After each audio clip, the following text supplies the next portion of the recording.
Good Monday. Start of another week. The start of another excitement. The start of another loads of guests. It's start of another what the hell's going on in the world. It's Monday. Have you got your lights on yet? Have you got your lights on? This is what gets me about living in Britain. It's like, not even 12 o'clock. It's the morning and you think, I've got to put the lights on. You know him, ladies and gentlemen. When he walks down the street near where he lives, police are called to put up cordons and barriers, such as the mob that just wishes to touch the hem of his raiment. He is the king of New Malden, Neil Long. If only that were true. If It only is that. true. God, my hair looks weird this morning. It looks. You look. It's like, done one of those weird you things. look like a Muppet. You've got this kind of. I don't know. No, I know. He's going straight. What the hell's going on? I really don't know. I am officially having a bad hair day, and I can only apologise. Freaking weird, boy. If you're only listening to this, you're lucky. Good afternoon. Welcome to the show. Yeah, let's hope Deluxe Radio have got us tuned in this time and not playing another show. So here we go. We've got Barry J. Allen. Good afternoon. Hi, Barry. Let's dash across to Houston, Texas.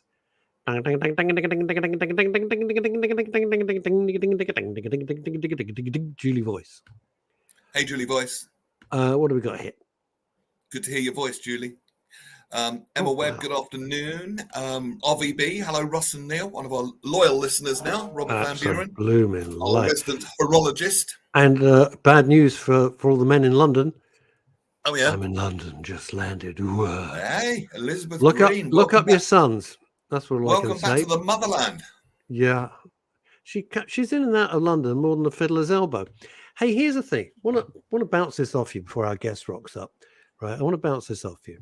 I always prepare the shows, and I prepare the kind of the link so that you can get on the show and a guest can get on the show. And I always put in when you prepare all this a little clip. And sometimes I put in the MRS logo. And the other day for this show, I put in a silly little clip, a little still from a Scooby-Doo cartoon. It's a Scooby-Doo cartoon, not altered, not changed. It's a still from a Scooby-Doo. Oh God, yes, cartoon. I've seen this on Facebook. I'll let you continue. This is crazy. And what it is Fred, who was the young blonde Aryan hero, right? And he's got the baddie, and he's just about to unmask the baddie, and they, the point where they go, and I'd have got away with it if it wasn't for you meddling kids, and they always go, oh, Dr. Jones, and it's like that, right? And here's the thing. I get a warning from Facebook telling me that this image contravenes sexuality and nudity. Are they on drugs? What are they on drugs? Did you use what the are word they doing? Are they shaggy or something? Did I use the word what? No. Shaggy? No. Not at all. There was no comment. It's actually a thing about writers, and it's a gag about writers. So Fred is saying in the first square, right? Now let's see who's stopping me from writing. And then he unmasks the villain, and it's himself, which, as any writer would tell you, the only thing stopping you from writing is yourself. I was doing it against me. It's really a comment about how I've been prevaricating with the next novel. Self-deprecation. I'm terrible at that. There you go. Yeah. Well, thank God we got a shrink on in a second. You can discuss it. If you have an appointment. But here's the thing: what possible algorithm did a clip from a Scooby-Doo cartoon? A somewhat overzealous one. I mean, the point I'd like to make here, I saw a documentary on it, and there is some. They ban that, and yet there is some disgusting filth. Dangerous. No, I would go further. Yeah. Dangerous totally bloody dangerous. Which they completely ignore, and then ban something as innocuous as this because they can't get their algorithms right. A friend of mine, he's a spiritual teacher, and if you're in those circles, you will use the word vibration quite a lot. If you're in that circle, that'd be a familiar term, the vibrations of things. And he got banned. And he thinks that's the only reason why, because they thought it was violating their terms and conditions. He was promoting adult products, which he's not. He's talking about resonance and vibration. No, I get that. Should we go to our first guest of the week? I'd be delighted to. Now, Neil, I've been going to build it up. I've been a little concerned about you. Oh yeah, why? I realised I needed to call in an expert. Oh, I needed, on your behalf, think of it from me as an thanks. intervention. Are you going to put me on the couch? I can't decide. I have to wait in the waiting room now because it's only top psychiatrist. There he is. Oh. Hello, Dr. David. How are you? Dr. Hello. David. Yeah, hi, Russ. Thank you so much for having me. How are you doing? Well, you should have asked it when a psychiatrist says, and Russell, how are you doing? That is like a 2-hour answer. That's fantastic. Yeah. Ask Neil. I could just go and make a full English breakfast. Ask Neil how he's doing. There's no wrong answers. No, it's nice to see you because last time I saw you, of course, it was 6 a.m. on New Year's Day, which is unusual for me to be up so early. But unusual, unusual for me to be conscious, quite honestly. Perfectly blunt with you. I'm really baffled by your background there. There's black and white prints, and there's a tiny. You killed a baby unicorn. Is that what you've done? You killed a baby unicorn. That's all I can suggest. This is from photographs from. So I'm obviously Scottish, and these are photographs all around my living room from different parts of Scotland. So this is Isle of Skye. Oops, here we are. Here's oh my gosh, the doctor there. It's actually a road. It's a small deer from the Isle of Mull. Oh. Yeah, so we've got all sorts of. Oh God! Stand by for messages. I'm going to get flooded now. I know. Well, I'm sure. I don't care. It's a small deer. Look, he's doing it a favour. He's given it a fabulous life. Anyway, lovely to see you again. You're absolutely right. It was, oh my God, o'clock when we last met. Leslie Ian Jones says, a psychiatrist, I'm leaving the room. Or am I? Yeah. It was the mother's fault. Oh, you must get so many jokes like that. Yeah, I bet when you say that, you get either a joke like that or, oh, I've got this problem, can you fix me? And you're just trying to be out having a social life away from work, and everyone starts regaling you with their problems, I would imagine. Yeah, do you know what? You get different responses. You either get people who think, great, this is my opportunity to kind of tell somebody all about my problems, which I'm okay with. I'm okay with that, actually. Because I do that with my friends. David, why are you okay with that? I'd just say, we had a family doctor. We had for many, many years when I was growing up as a kid. And he was a big family friend, very influential over my parents. And, he'd be out at dinner and he'd go, oh, Ben, I've got this. And he goes, I'm so sorry. He says, he'd say, what do you do for a living? And they would say, oh, I sell carpets.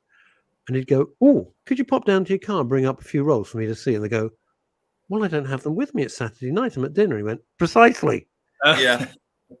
That's what he did. Yeah. It comes with the territory, though, doesn't it? We all... Did you always want to be a psychiatrist? You look way too young to be a psychiatrist. Crazy, isn't it? Crazy. As well. Clearly, you're very smart. Obviously. Goes without saying, isn't it? Do you know what? When I went to medical school, I thought I wanted to be a surgeon, and I thought the most. I think I was thinking all about the status, and I thought the coolest surgeon to be a brain surgeon. Yeah. So I did an extra degree. I took a year out of medical school and did a degree in neuroscience. Oh. But actually, the really cool, exciting stuff about the brain wasn't the structures. It was more about. It was all the other stuff about how all the chemicals worked, really, and that was what I found so exciting. And then yes, indeed. And then seeing all the things like brains, because I used to think that mental health was all kind of environmental. It was all kind of about your situation. But then when I studied neuroscience, we started looking at things like functional MRI scanners and started the brains of people who have OCD, schizophrenia, bipolar affective disorder. Their brains are actually functioning very differently. And I guess I started to understand the science of it and just thought, this is really cool. It's going to be a really exciting speciality in the future, and I would really want to be part of it. Yeah. I mean, I find the whole field absolutely incredibly exciting. And we're at a time now in our technology as human beings, I suppose, where these things can be measured now and seen, where before I think this was really brought home to me when I started looking at mindfulness, and Oxford Uni started studying it. I'm like, whoa, well, if they're getting involved, because I think me and many others had this image of you have to go to some monastery in Tibet and meditate for 30 years to get some experience if you're lucky. And, you know, most people can't do that. But proving scientifically that within 8 weeks, just by simple practice, it changes the neural structure. To me, is fascinating. And then where all the brain chemicals, or your dopamines and your serotonins and your really, yeah, has it been proved now? yes, Yeah. 8 weeks. Let's just say there's That's not new indicators news. of that. No. I know that, but I'm always fascinated by it. You know, I'm always fascinated how I used to do TM. I got out of the habit, to be perfectly honest with you, David, but it was very interesting because I just poo-pooed it, and then despite the fact I was so cynical about it, it completely worked. Do you know what? Totally. And I was the exact same, actually. I used to be so dismissive of things like mindfulness as well. Even as a doctor, actually, I used to work with a bunch of. Oh, really? Oh, yeah. I used to think it was all nonsense. And then I worked with a group of men, actually, who all had complex PTSD, and we used to do gardening exercises with them. So we'd be in a community garden center, and we'd be doing kind of like building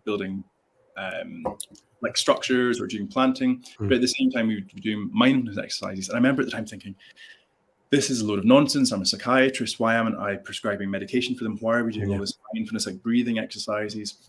And then we were doing these exercises every single week. And then I actually had a panic attack myself. I was in Sicily in a restaurant, and I was feeling very self-conscious about eating by myself in the restaurant. The waitress kept on asking me, like, why are you eating by yourself? Why do you have no family? Where's your wife? Oh, God. And you say, mind your own damn business in your best Sicilian. Then you get kidnapped. Yeah. That's what happens in Sicily. You don't muck about there. It triggered a panic attack. It's so interesting you say this. I'm sorry, I come back. Sorry to jump in. I eat by myself a lot because I choose to. And there's a world of difference. And I wish, but I've said it many times on our shows, between being lonely and being alone. They are not very the different. same thing. And if I choose of an evening something, or lunch, I'm just going to go by myself. I put in my ear pods. I listen to a book. I'm absolutely blissfully happy. I couldn't be happier. You know, it just shows that people's minds work in different ways. I'm fascinated what the outcome was here. What was anyway, the upshot? So you're in Sicily, and go on. Okay. So sorry, I interrupted. But essentially, I recognized I was having a panic attack, and I recognized that. Do you know what, David? Over the past 6 months, you've been working with these people with PTSD, and you've taught them breathing exercises, you've taught them mindfulness exercises. And actually, what I'd done is I trained my brain a bit like those Tibetan monks had done. I trained my brain with this tool, this really helpful tool that actually managed to stop the panic attack before it got too severe. Because your mind is like a muscle, and your brain is just like your biceps, and so you can train it with these exercises to make it be more resilient. Because it's the one thing about the brain is it's not. I've actually got a model. Let's see. I love this. If you're listening and not watching, Dr. David McLaughlin is now holding up a brain. A brain. But yeah, your brain is plastic. It's it's plastic in that it's not a rigid, unchangeable structure. You can train your brain like you train your biceps. It's like your mind is like a muscle.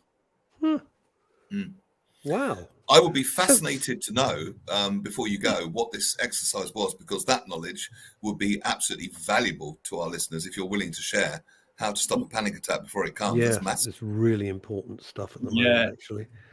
Absolutely. So I'd be grateful.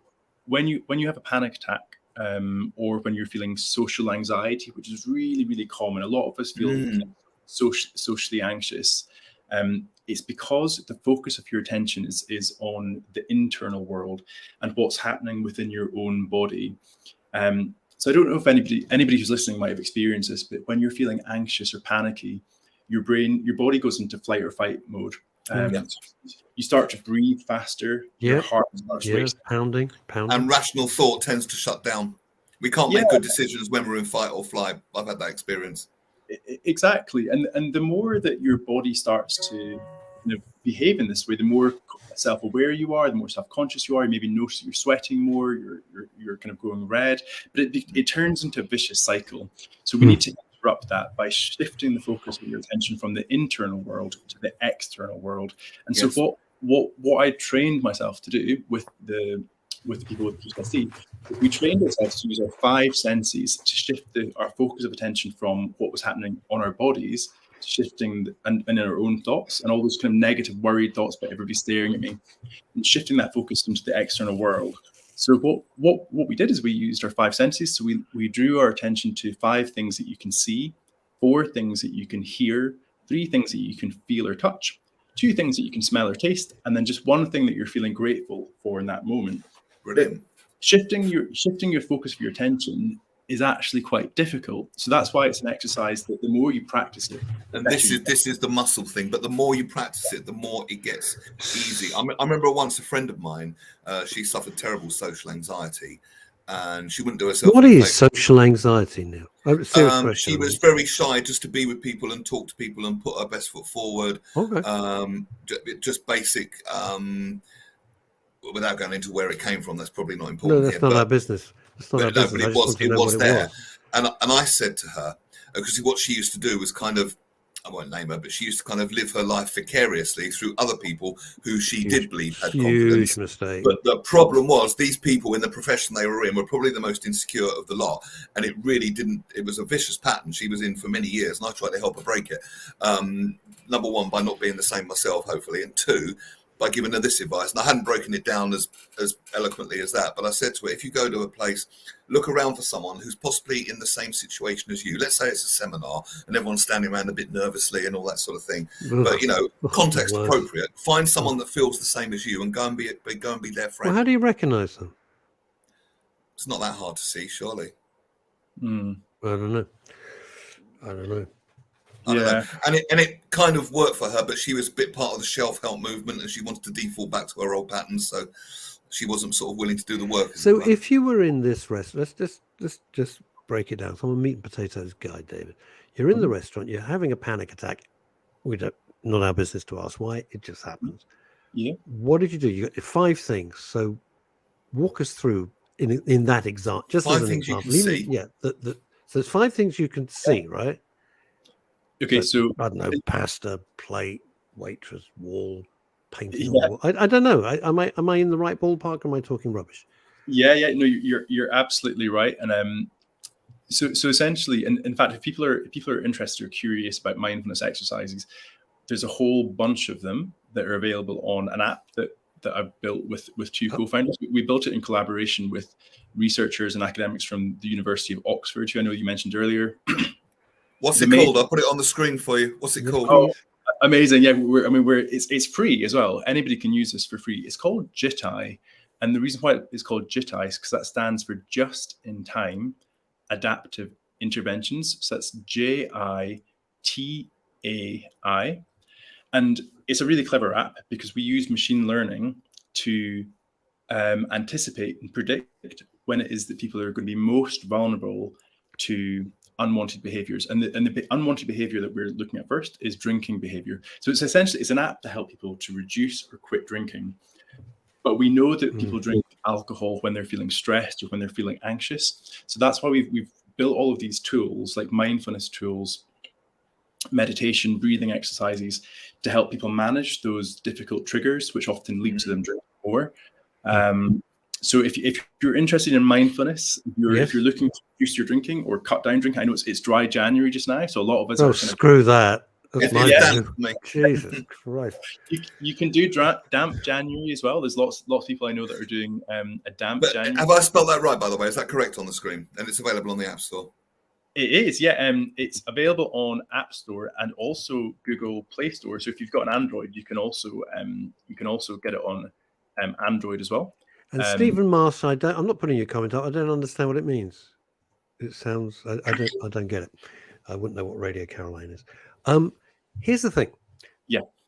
Do you think since the pandemic, remember those happy days when we clapped the NHS and now we hate it again? Do you think people are drinking more? Yes. I think so too. It depends on. So I'm just taking a screen grab of that because I'm pleased. I'm really chuffed. I wish I knew how to do screen grabs. I never know how the hell to do it. Help yourself. Yeah, knock yourself out. I wish I knew how to do. I'm using a new MacBook Air. God knows how it works. Yeah, it's interesting. I mean, so from what No, I it's your screen, Steve. I'm sorry. It's absolutely rock solid here. Rock solid, matey. It's you. No, he says his screen's disappeared. It's, I promise you, it's rock solid. I wonder. I mean, what do other people think about, as a population, are we drinking more? Are we drinking less? What do you guys? I think, as a guess, I would say we are drinking more, and I love the fact that you were, as many were, dismissive of mindfulness, and now it's become a part of your practice and your whole career, which is fascinating and exciting at the same time. And also love the fact that you've identified correctly, of course, the triggers where people need it most. And one thing I've learned with mindfulness is, because I can share, I'll share more later. You're very welcome to stay for the whole show. We've got a few minutes at the end. I'll share in more detail. But some old stuff came up for me this morning. Old. And the trick with mindfulness. And hang on. Sorry, stop. Old stuff. You mean came into your head? Some old stuff came into your head. Old stuff that was bothering me 2-3 years ago. Yeah. Okay. Got it. And the corollary feelings came back. But the thing and this is where drinking ties in, when people get these kind of feelings, what they will tend to do is reach for the nearest distraction. Smoke the joint, drink alcohol, I don't know, pick your favorite. We've all got our favorites, right? Where the trick with mindfulness, and it's kind of counterintuitive, is to turn towards it, isn't it? Is not resist it, is sit with it. So I did. And I was on air at the time on a different radio station, but I just let it be. And the quicker you do that, the quicker it goes. Now I'm feeling absolutely fine again. And I came to the awareness. All right. And I came to the awareness that was in the past. This is the present moment. By holding that up to the present, you're really just nursing a shadow of the past. And that realization came in 2 hours. So it's not that hard. So how did you do that if you're working? Serious question. You're at the mic. By turning it over to Dr. Theatre and being a professional. No, I get that. I get that. I get all that Dr. Theatre stuff. But you're live on air. How are you managing to do mindfulness if you're live on air? By just letting it be in the background, not fighting it, just letting it be there and carrying on as normal with an awareness that it's there, and I'll deal with it when I want to. And I did. Okay. All right. Interesting. I think the pandemic, in years to come, they will study this era of our history, because I honestly think the world has had a collective nervous breakdown. I truly, in many, many ways, do. And I think they will look at this period of history and go, how the hell did they allow this to happen? Who was in charge? Answer, nobody. How did this chaos? It was just unleashed. And I don't think we're anywhere near recovered from it. I don't. I think we've come out of it. Keep people in your profession busy, I'm sure. One of the wonderful things about the show is there's so many interesting things. We can go off at tangents. You were walking us through those 5 steps, weren't you? This mindfulness thing. So it's 5 things you can see. Yep. 4 things you can hear. Yep. Okay. 3 things you can smell or taste. Yep. 2. Touch. Sorry. So 5 things that you can see. Yep. 4 that you can hear. Yeah. 3 that you can feel or touch. Got it. 2 things that you can smell or taste, and then I always like to finish on a positive. So one thing that you feel grateful for, and kind of you actually touched on this because you talked about shifting your focus of attention from things that maybe happened in the past, ruminating on negative, bad things that happened in the past, and also kind of negative predictions of bad things that might happen, worrying thoughts about things that might happen in the future, and rooting yourself in the here and now. And when you root yourself in the here and now and ground yourself in the moment, that's when people often find a sense of calmness and peace. Yes. Because ultimately, so say the spiritual teachers, we only have the present. So literally it is now, and all healing, I suppose, will come in the present moment as well, and all coping and all the stuff that we do can only happen now. You can't take a breath for 10 minutes time. You can only breathe now, right? Yeah, exactly. I mean, I don't know if anybody who's listening, but when you think about something that you're worried about, you're often worried about what might happen in the future. And when you're feeling a bit rubbish and crap and depressed, it's often about bad things that happened in the past. And so with mindfulness, a lot of it is about grounding yourself in the moment but also accepting that you might have some of these difficult thoughts or feelings, and acknowledging them, not letting them define you, and allowing them to pass through you. Yes, allowing. You've hit the key words. Allowing them to pass through you. They're only popping up to tell you something. They don't need focusing on. They don't need medicating. They just need to be allowed to flow through you. Yeah, I often describe difficult thoughts and feelings or emotions a bit like the weather or like clouds in the sky. They come and they go. They're not a permanent feature. So yes, I heard this. It was a lovely metaphor. The version I heard was, "You're not the clouds. You are the sky. You are the context in which all this happens." And suddenly, you go from being very small to very big. And a dear friend of mine. I don't get that. I don't understand that. If you're caught up in the problems, no, I don't get it. I don't understand. All right, if you're caught up in your problems, you are the clouds. You are the clouds masking the sun of your well-being. But they're real problems. What if they're real problems? If you're the context where it all happens, if you're the universe just watching the clouds, suddenly you're very big, and the clouds are just. Yeah, but we're not We're not. I mean, how do you distinguish between what are imagined problems and what are real problems? Supposing you have real problems that need real solutions, then I would wager that solutions will come from a quiet mind rather than a frazzled one. Yeah. How do you but David, how do you or let's use Neil's phrase, which is a good one. How do you, and hello, Sen, by the way, how do you frazzle your mind? Because we get to a stage where your mind is like a firework display, but not a good one. And it's all going everywhere and you can't focus and you can't calm down. I think many people are like that. Yeah, I mean, I think you have to try different techniques and find what works for you. So, I think a lot of the time you'll go see your GP or somebody or go online and it'll say try some yoga, right? But yoga might not be for everybody. Maybe for you, the thing that defrazzles your mind is going for a run or going for a walk or playing with your dog or having a cup of chamomile tea or a bath. I think you've got to be curious and try different things, different techniques, and find what works for you. But Russ, that point about real or imagined problems, I thought it was a really interesting comment because I think a lot of the time we can feel a bit helpless and yes. There's another metaphor that I really quite like. Which is, if you imagine a stormy sea, and if the stormy sea is like the world that we live in, and the kind of the crazy wind and the waves, they're all the problems that we have to deal with, right? Yep. And it's really difficult, it's really hard. Yeah. But we can't control the waves and we can't control the wind of the storm. But what we can control is the direction of the sails that we have. So if we're the boat, we're the boat in this storm, there's so many problems and difficulties that we face that we can't control them. But what we can control is the direction of our sails, the direction of our rudder, and so the way in which we respond to those problems is always within our control. So that's another metaphor that I like to use when people talk about having real problems. And I think you need to acknowledge that people have really hard lives. There's people that are they do. We're not talking about the people in Montecito. We're talking about people who have real problems. For full transparency, I have been in that state where my mind is running out of control, and I thought there were literally no solutions. And it's very easy for me to sit here now. I feel calm, and I've got the techniques now.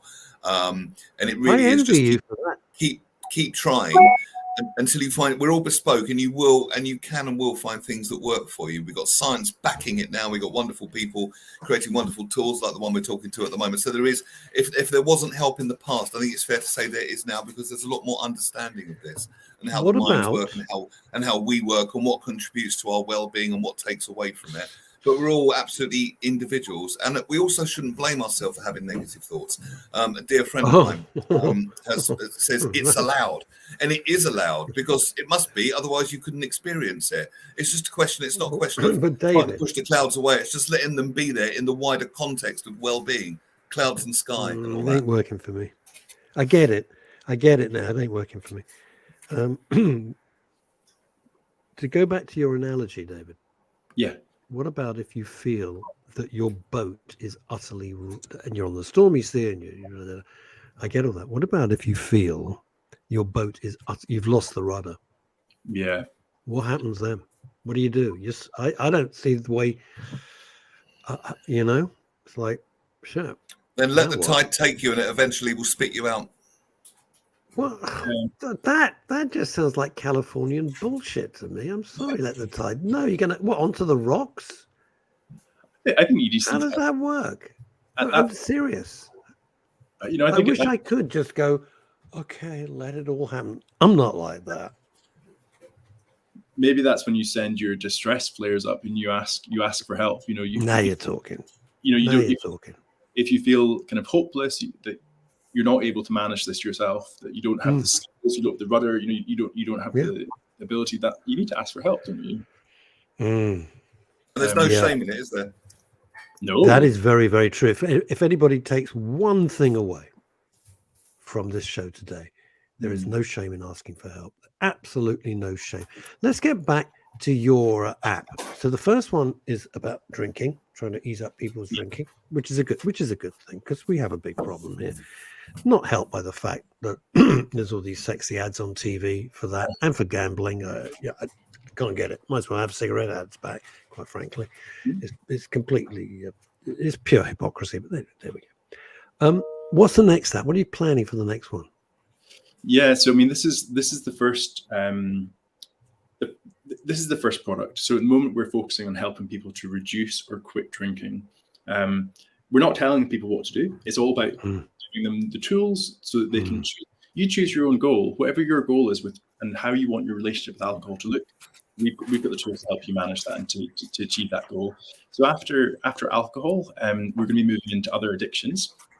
So things like smoking or illegal substances, but then also other problematic behaviors. Sorry, what was the second one? Illegal? Did you say illegal substances? I'm sorry. Illegal substances. So things like pain, opiates like heroin, any kind of addictive tablets, any kind of addictive substance.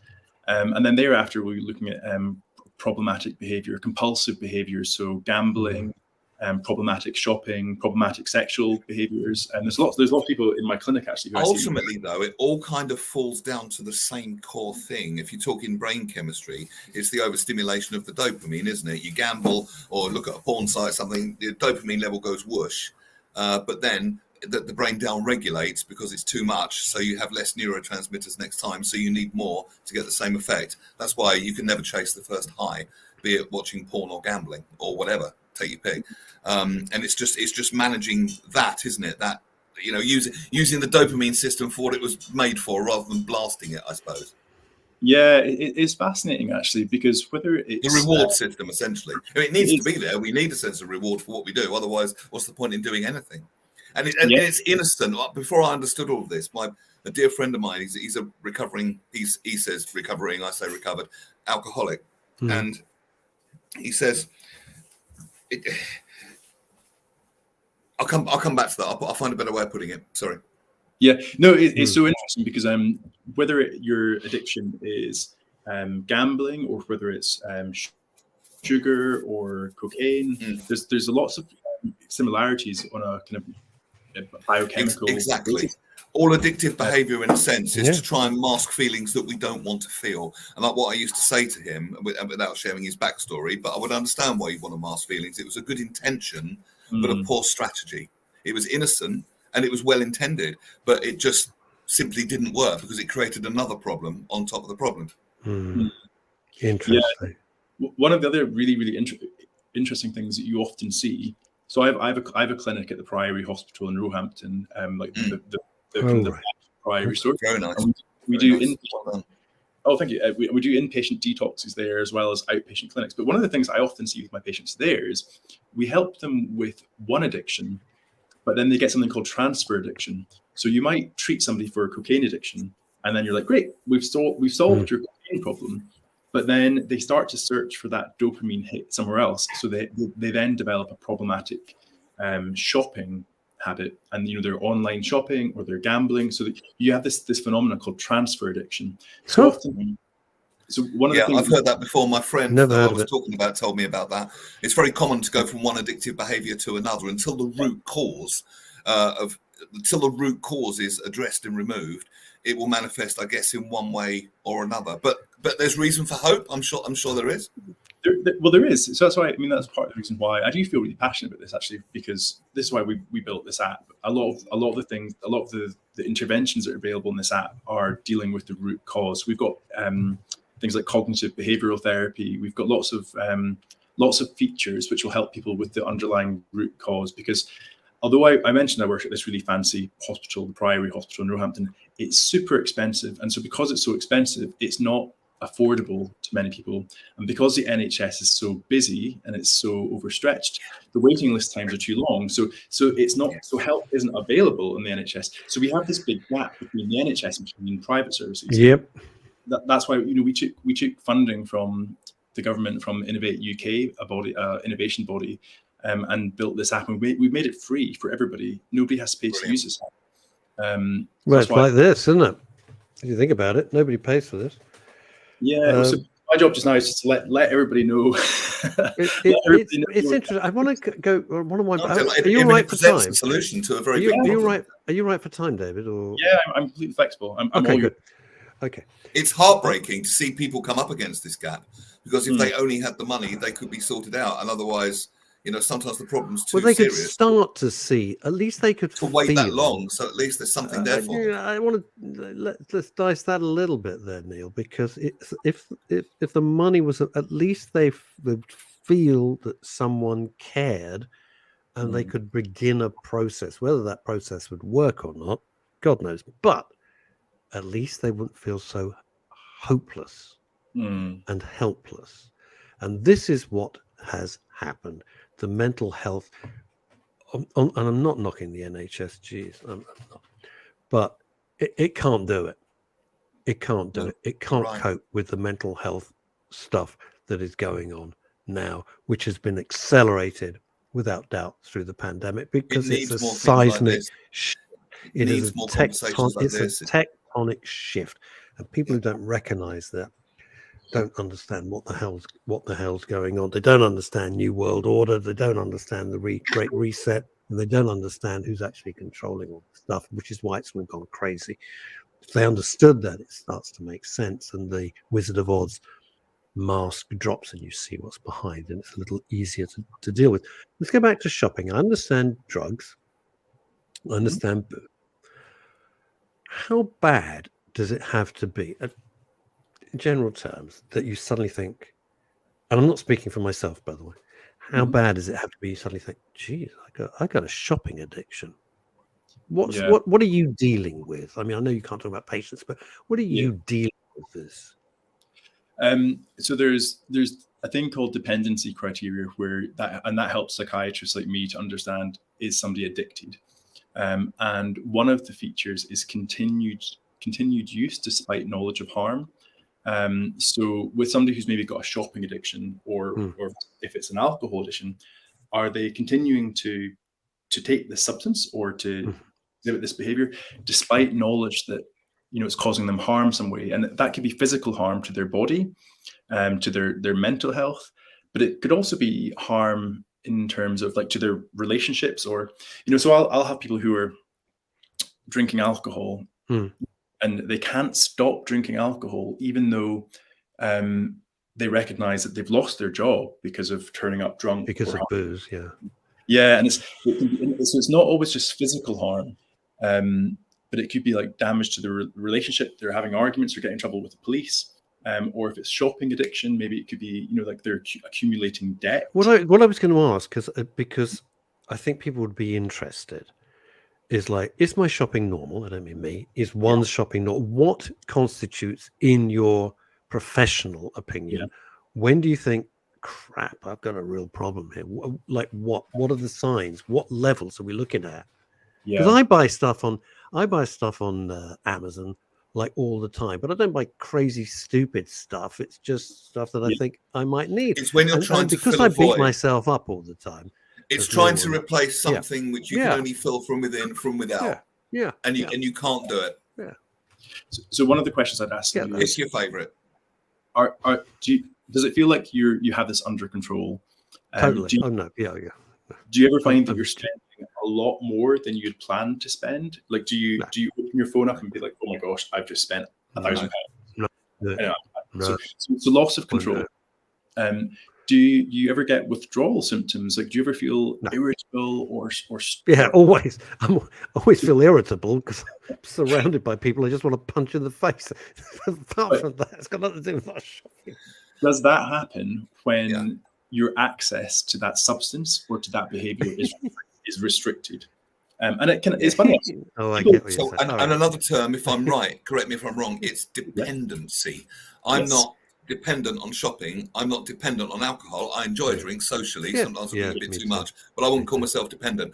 Nicotine, however, that's what I'm wrestling with at the moment, be it vaping or cigarettes, more vaping. But it's when it crosses the line into dependency that you can't, or according to this belief system you're operating, you can't be in a state of well-being without it. You can never get enough of what you don't need, I think a wise man once said. I tell you what, David, economics has cured me of certain things. I love cigars. I would chain smoke cigars. I love them. It's my thing. Every Saturday morning, it's our thing, our little gang of 3 of us. And because of a terrible crop in Cuba, and because the Chinese have bought up all the stocks, the price of a cigar has gone through the insanity, right? And the one I like is now, you ready? Hold on to your hat. Yeah. £167 each. Oh my gosh. Ain't gonna happen. You can vape cigars if that's any use, probably not. No. It's the whole magic of it. So the point about it is, there's no way that I'm going to do that. I couldn't justify it. I can't afford it, but I couldn't justify it. So quite frankly, that's my problem solved. So I could have, and we find other ways around it. But it's interesting. I think you have to be aware. I suppose you've got it under control if it's not leading you to bankruptcy. Is that kind of how it works? Yeah, I guess for me, actually, the concept of control is, and it comes back to this idea of mindfulness, actually, but because I often promote mindful drinking, which is drinking with intention and drinking with purpose. I don't tell everybody to stop drinking. What does that mean? It's not always necessary. So I often say to people, if you're planning to drink, how much are you planning to drink? Like, what's your intention? So if I'm intending to go to a wedding and I'm intending to have maybe 3 or 4 drinks, maybe, but what is my intention? And then does that match up with how much I actually end up drinking? Oh, that's interesting. And if it doesn't match up, then maybe I've lost control. Like if I've gone to a wedding this weekend and I've intended to have 3 drinks, but I've ended up having 40, then maybe my drinking isn't in control. And this is it requires a level of self-honesty. Jeez. Well, you see, be carried out by the ambulance. Yeah, could have a problem here. But you can that concept of control, and does it match up? Do your actions match up with your intentions? Exactly. You can apply it to gambling, to shopping, to like when you go to, I don't know, Ascot or wherever people go to the horse racing, and you set yourself a limit, right? But how often do you go above that limit? And that's a good sign of, are you in control of this? Here's the thing, David. My dad was a huge gambler. I've talked about it openly. Huge gambler. Only not casinos. Wasn't interested in casinos. He went, but wasn't interested. Horses. Obsessed with horses. It governed our lives. And he always said to me, set yourself a limit, boy. Set yourself a limit. He says, if you want to go to the casino, or you want to go out to Kempton Park or Ascot or any of them, Doncaster, you put amount of money in your pocket. When it's gone, it's gone. So if it only lasts 10 minutes, boom, don't. And he also said, don't chase the bet. Now, he was the worst for his own advice. I can't tell. And my grandfather, who died in 46, who I never met, was a gigantic gambler.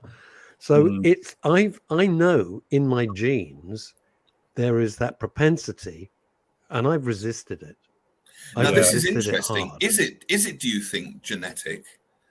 Partly, completely, because it can't be entirely the story. Because but my cousins, if that was true, anyone that had a gambler in the family would automatically become a gambler. I got to tell you, I've got cousins who I won't name, who are the problems I've got into. I mean, huge gambling. I'm not talking about going up to William Hill.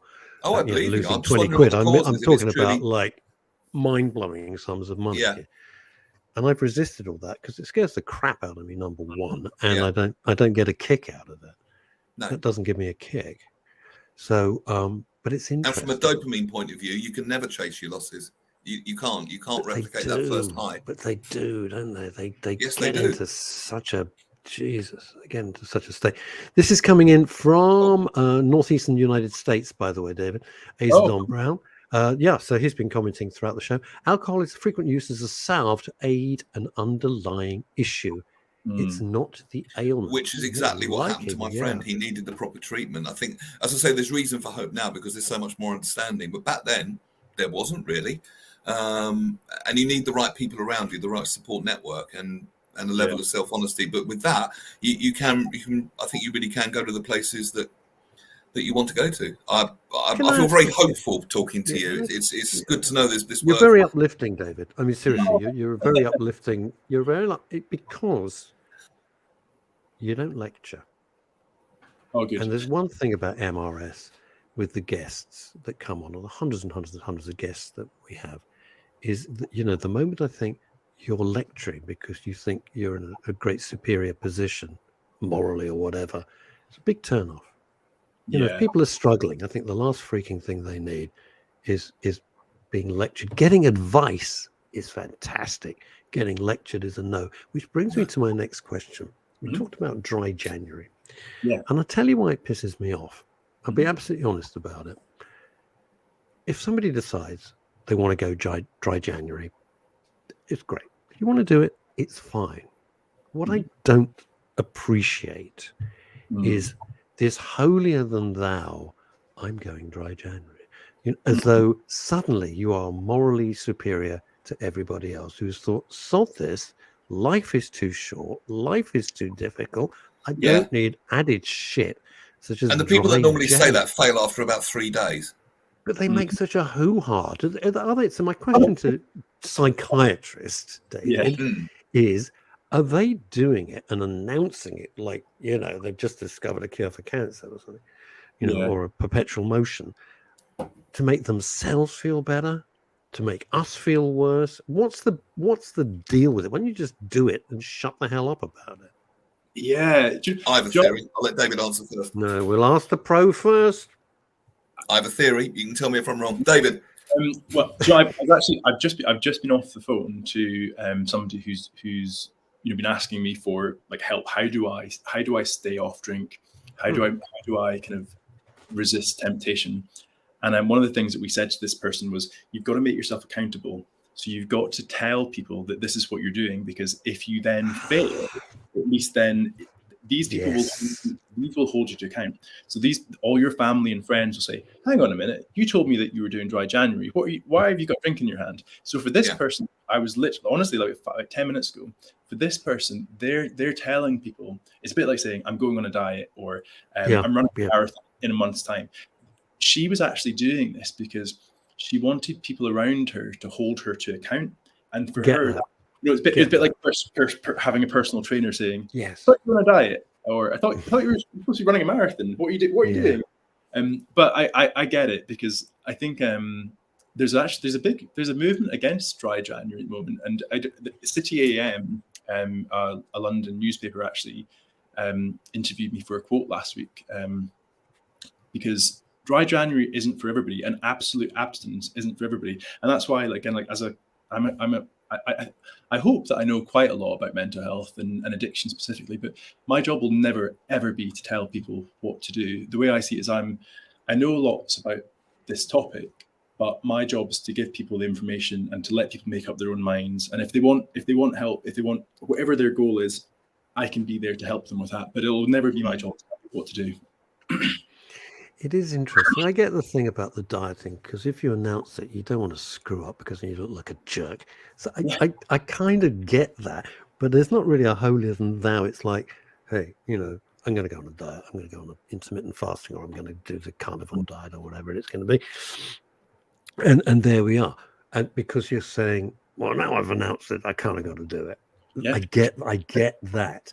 But I don't think there is the, hey, I'm going on a diet. Tubby, what are you going to do? I mean, it's not that. Well, that's just people that like to feel better than other people. So I would ask you what hole they're trying to fill, which they won't by moral superiority. Oh, this is your theory. We didn't hear you. This is your. Come on. That was it.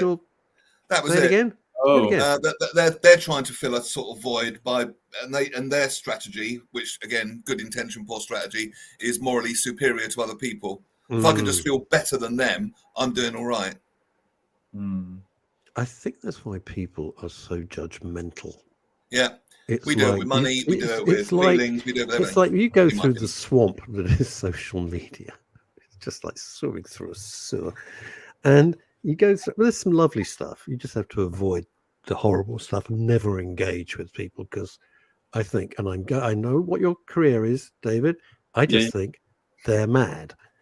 And I just look at a lot of these things and I think the reason you're posting is because you're as mad as a box of frogs. How the hell you've even got a driving license to me is a miracle, because you're bonkers.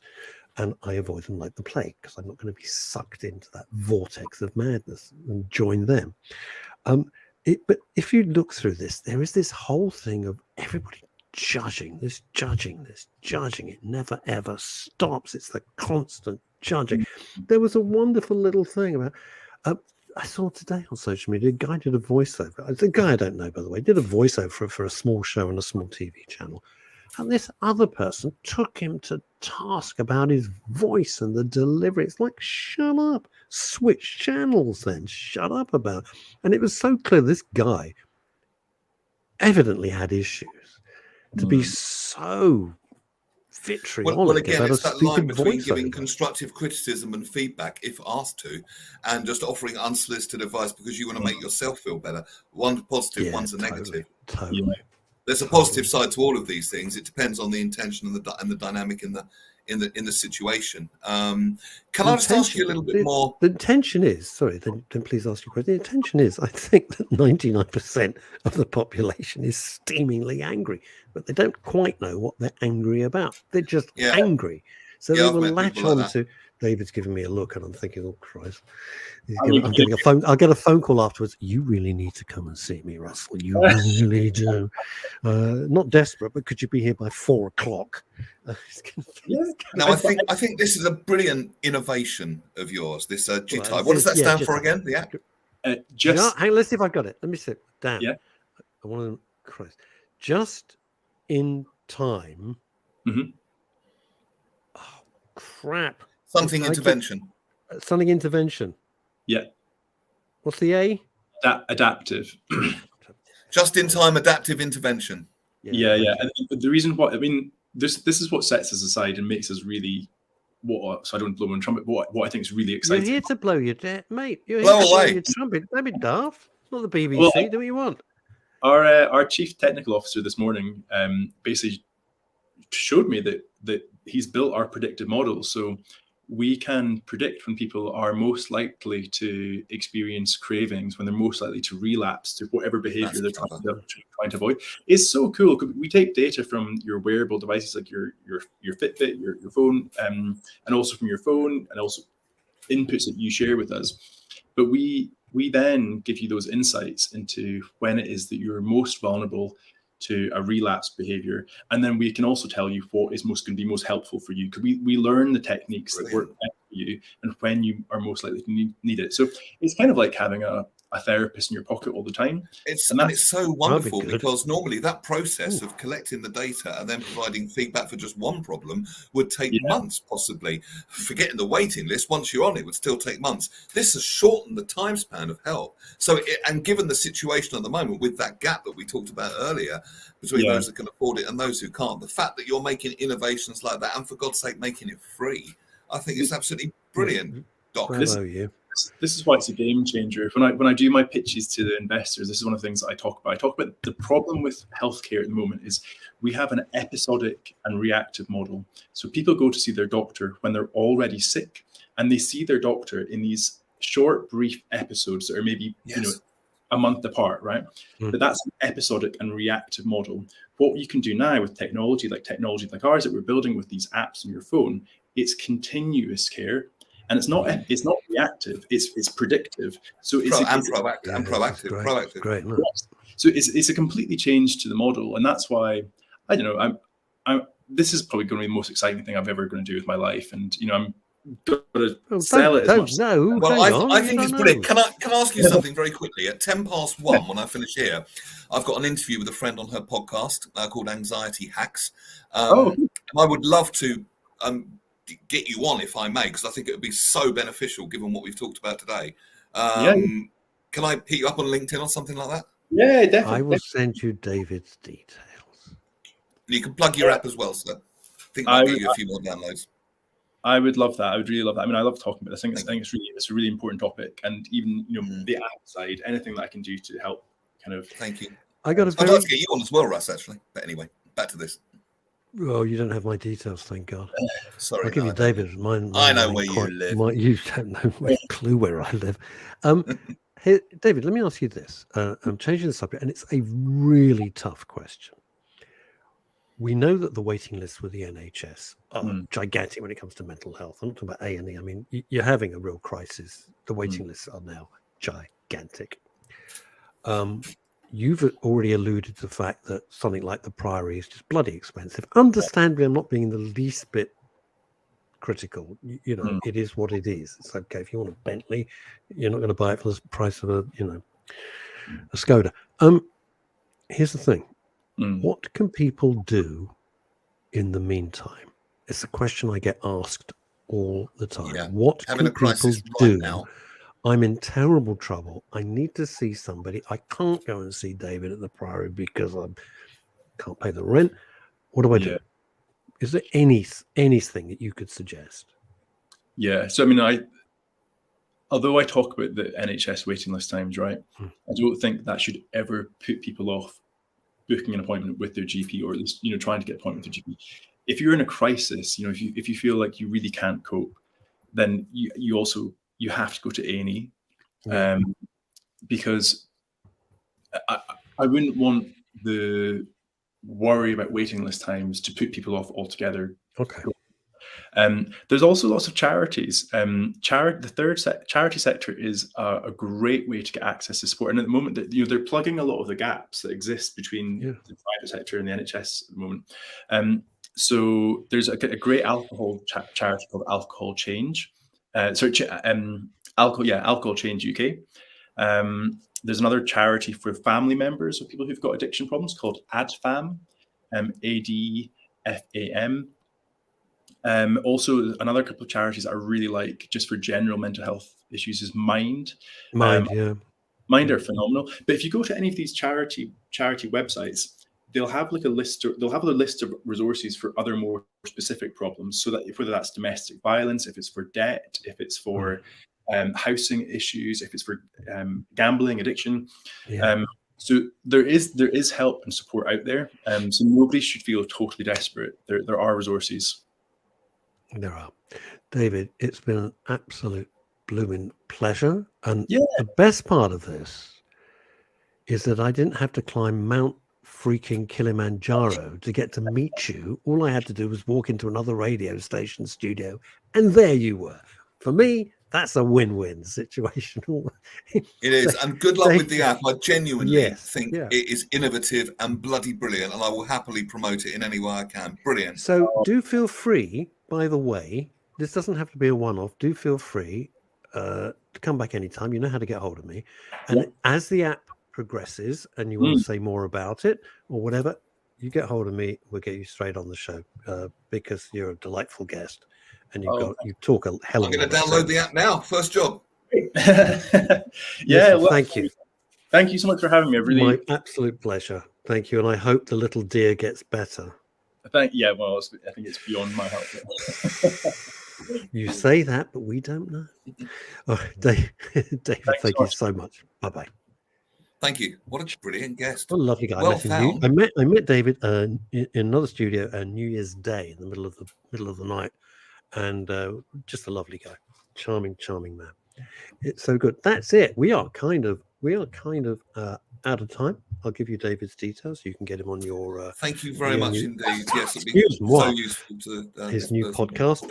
And Yeah, just there is help out there. There is help out there. You are not alone. No. I don't want the theme tune from Close Encounters to play, but what I'm saying is you're not alone. You're not alone. And No. very, very quickly, somebody asked on Facebook the other day, someone was in terrible crisis and I called authorities. Did I do the wrong thing? And I No. replied, no. Because even if they don't speak to you, at least they're not going to be dead. Yeah. It's all You know about what I'm saying? signposting and You know what I mean, Jelly mental Bean? health and well-being. See you Wednesday, It's big guy. worth working for and worth advocating for. Thank you, Russ. I'll My see you pleasure. Wednesday. Take care, everybody. Bye-bye. Bye. Good afternoon.